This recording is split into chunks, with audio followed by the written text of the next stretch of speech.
Então vamos lá. A gente ainda trabalha, e o pior, nós ainda ensinamos nossos alunos, nós ainda ensinamos nossos concurseiros as velhas teorias da interpretação e a possibilidade de que você é um sujeito racional que vai extrair a verdade da norma jurídica. E você conceitua isso em 99% dos manuais de direito constitucional, de direito civil, de direito penal, de direito processual, nos livros de cursinho. E a mensagem que passa é: você é um ser dotado de razão, do alto de sua razão você tem um instrumento, um livro, um código, você tem que extrair a partir da sua razão, usando métodos de interpretação, a verdade desse texto. Afinal de contas, se houver duas interpretações diferentes, é porque alguém se deixou levar pelas suas paixões e errou a interpretação. Não fez a interpretação correta.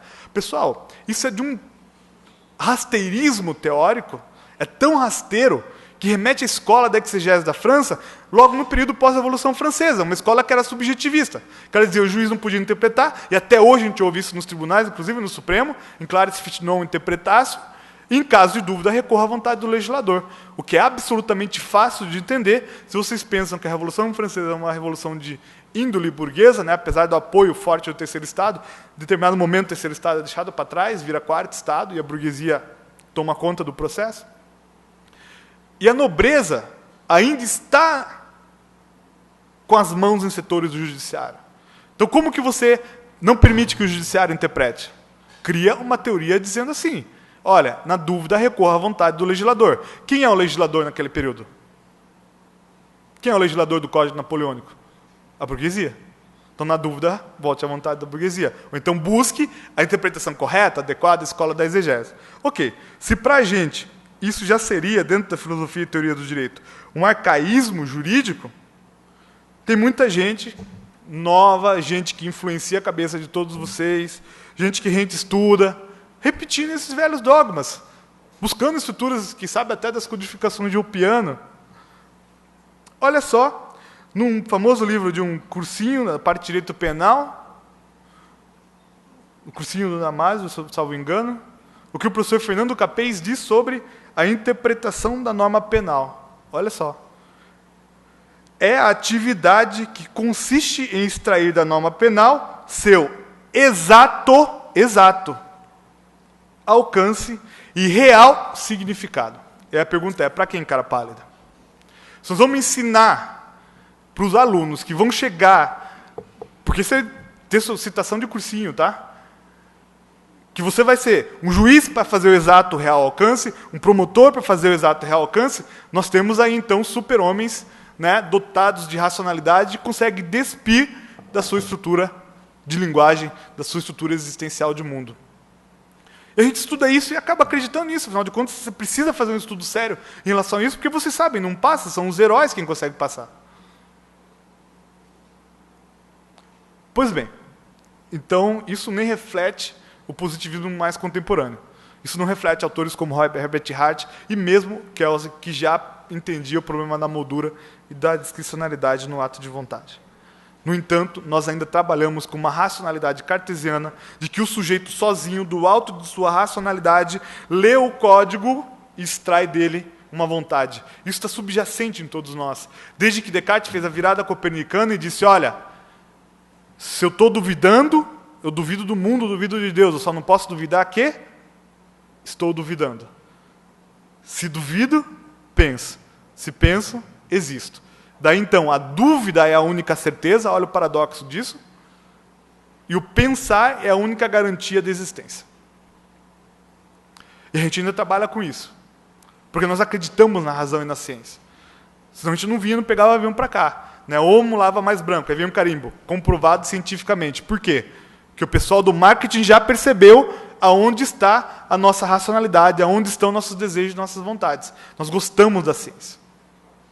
No entanto, pessoal, esse fundamento racional, ele já caiu há um longo tempo. E eu cito sempre 3 grandes golpes, que são golpes fundamentais dessa estrutura do sujeito racional que pensa por si. O primeiro deles vem da filosofia nihilista, numa linha, por exemplo, de Friedrich Nietzsche, que vai dizer: olha, no final não há, isso significa nihilismo. A razão e a ciência do moderno é o Deus e a igreja do medieval, assim como era o cosmos do homem antigo. E nós buscamos sempre essa redução ao princípio primeiro, a verdade eterna, a verdade imutável e etc. E ele vai dizer, é só trocar o fundamento. Se você acredita na razão, Adão e Eva é mentira. Se você acredita na história da Bíblia, Adão e Eva é verdade. Tudo depende do ponto de partida do raciocínio.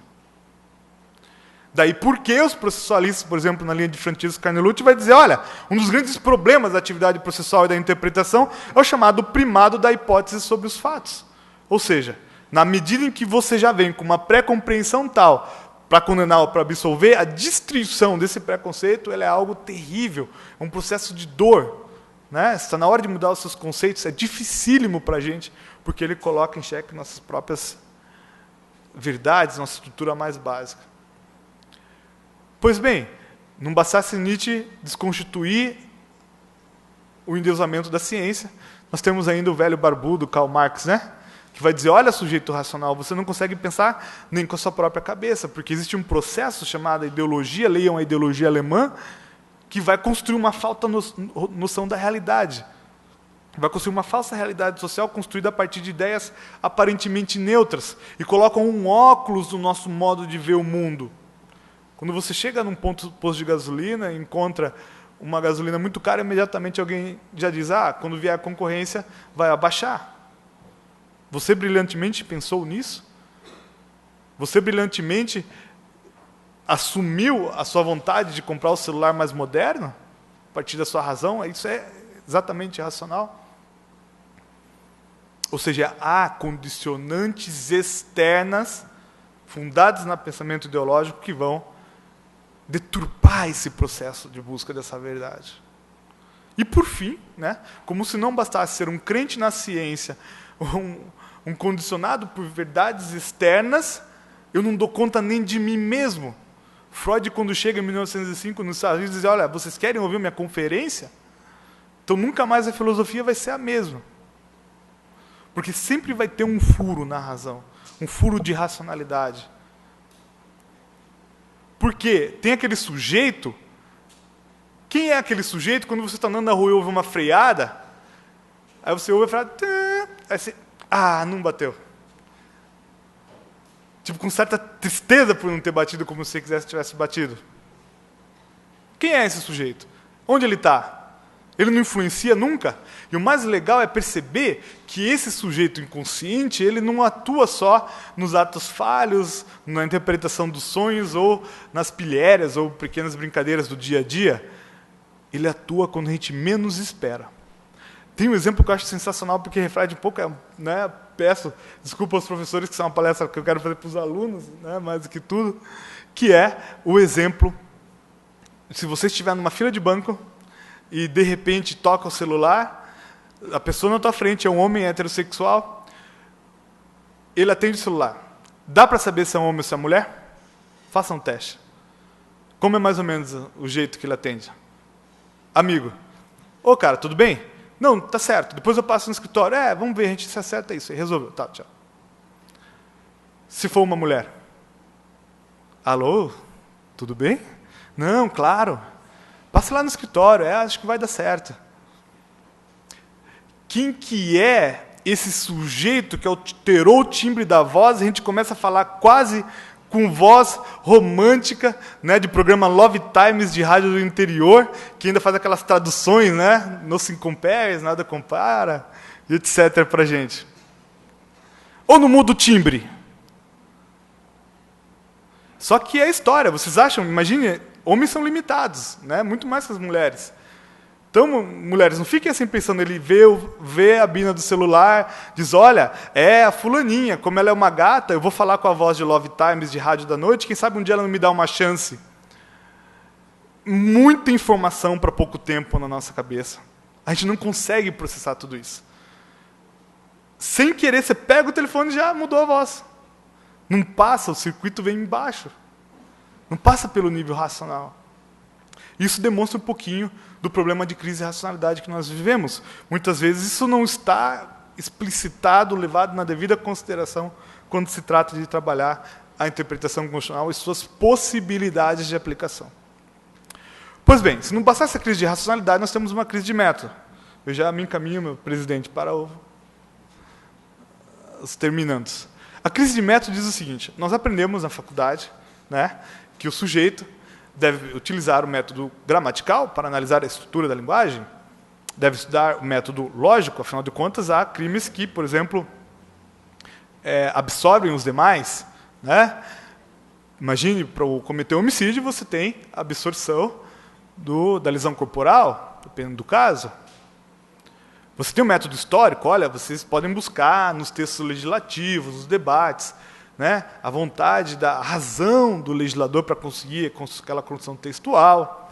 Você também pode utilizar o método finalístico para ver a finalidade da lei, ou finalístico ou teleológico. Alguns falam também em método sociológico. Isso está em quase todos os manuais de introdução ao direito. Quase todos os manuais de processo civil, quase todos os manuais, tudo lá, os métodos. Pessoal, alguém já explicou para vocês de maneira decente, e aí o problema dos métodos, qual método escolher em cada caso? Existe um método fundamental de escolha dos métodos? Porque a sacanagem não está no método, está na escolha do método.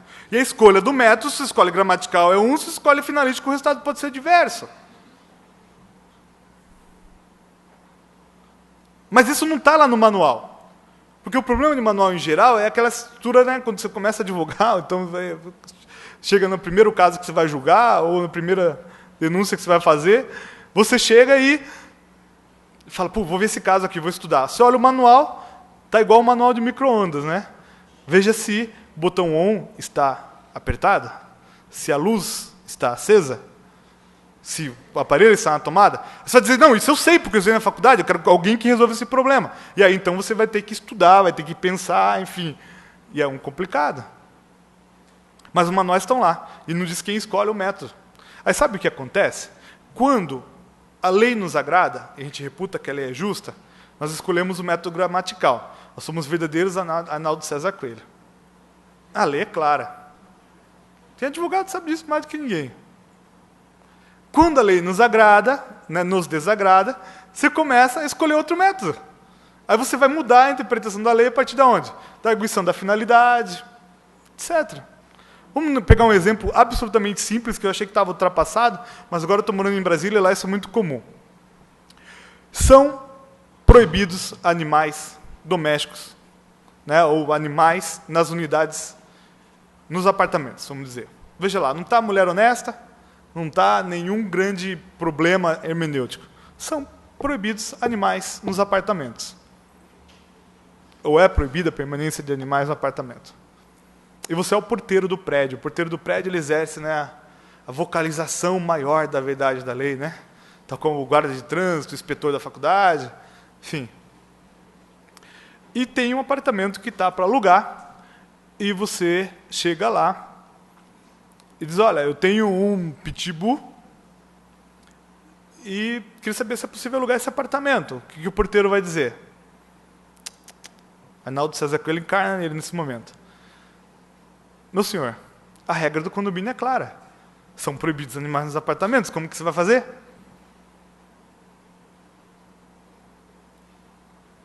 E então, você desiste de alugar esse apartamento, afinal de contas, não atenderia sua dimensão. De repente, chega uma outra situação.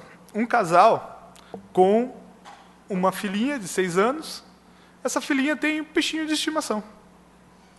Que ela já anda até no aquário, assim, igual os desenhos da Turma da Mônica. E ela chega, então, e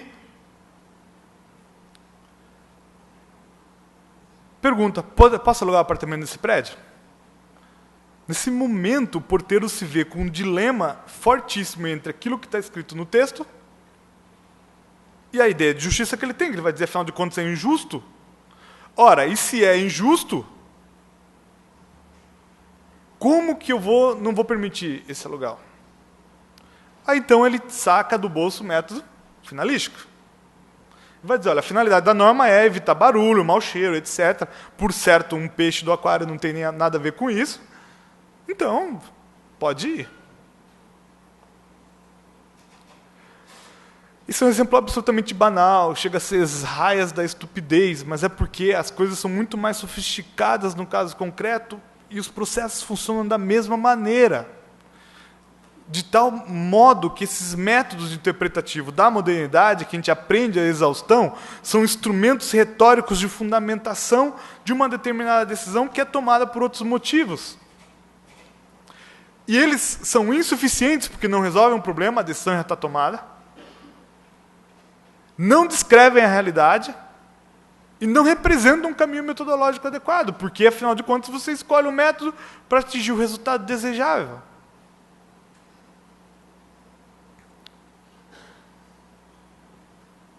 Pois bem, mais do que isso, né, nós temos o novo constitucionalismo, uma estrutura que supera esses métodos tradicionais de interpretação. Nós vamos dizer o seguinte, olha, o novo constitucionalismo com a aplicação de princípios não mais suporta, né, esses métodos e precisa de modelos de concretização de princípios. Aí vem o método concretista, a hipótese de ponderação, enfim.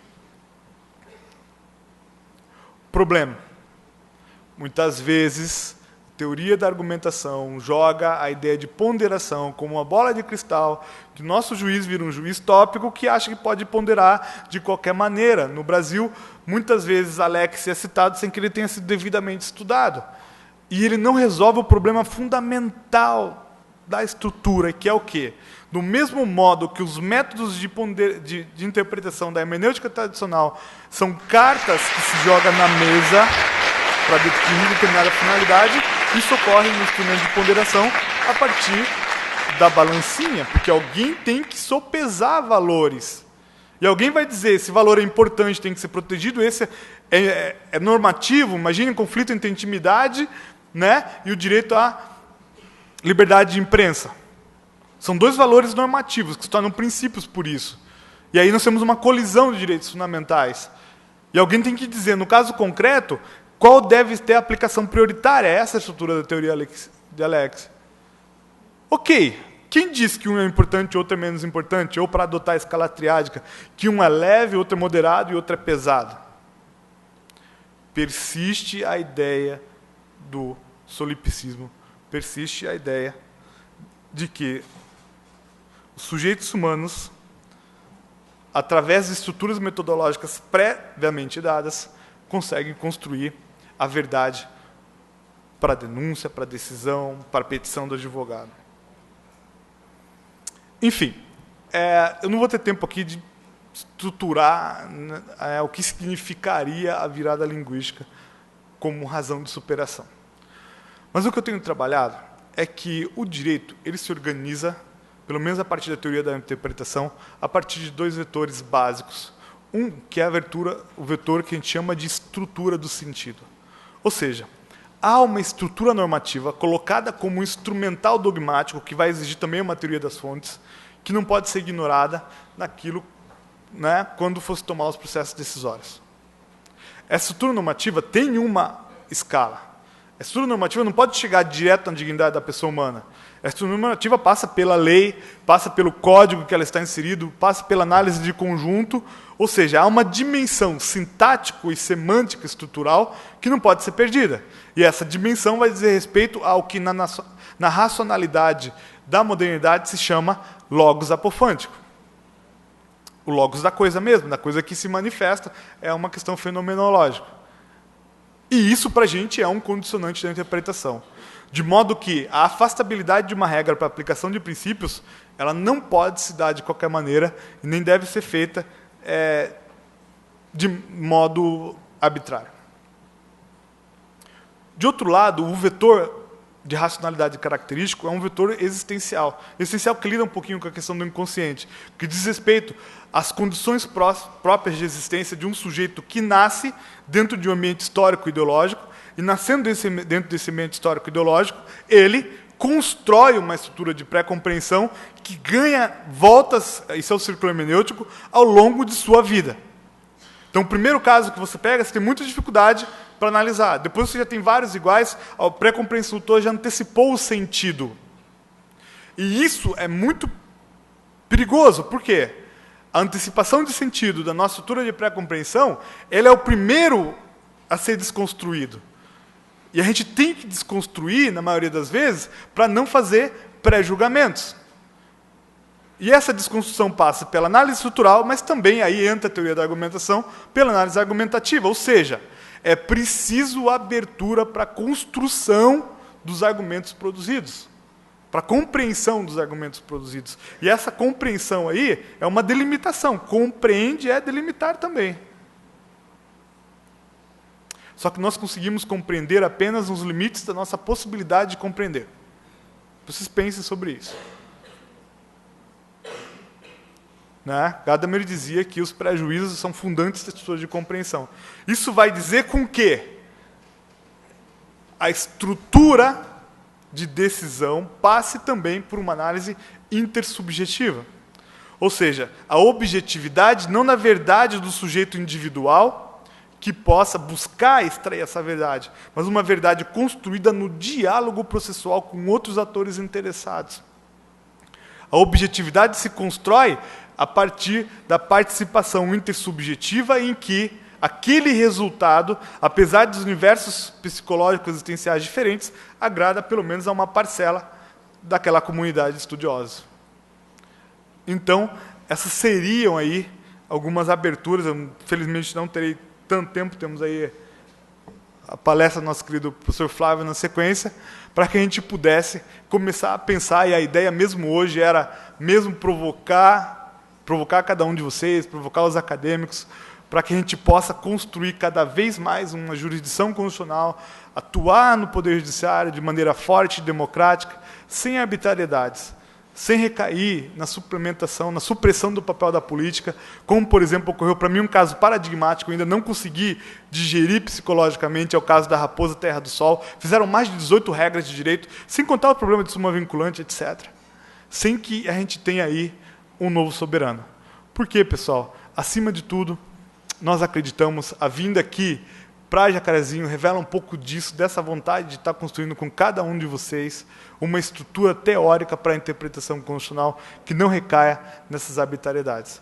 E por isso esse projeto é um projeto conjunto que depende, né, como eu diria, quase criança esperança de cada um de nós. Muito obrigado a todos. Desculpem o tempo.